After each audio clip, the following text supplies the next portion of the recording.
بالله من الشيطان الرجيم.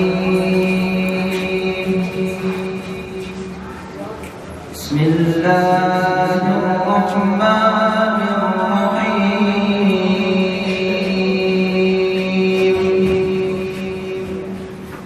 يا أيها الإنسان ما غرك بربك الكريم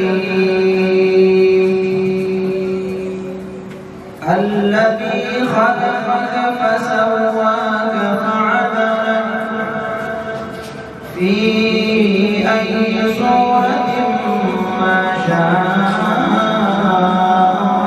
ركبك. كلا بل تكذبون بالدين وإن عليكم لحافظين كراما كاتبين يعلمون ما تفعلون. إن الأبرار لفي نعيم وإن الفجار لفي جحيم يصلون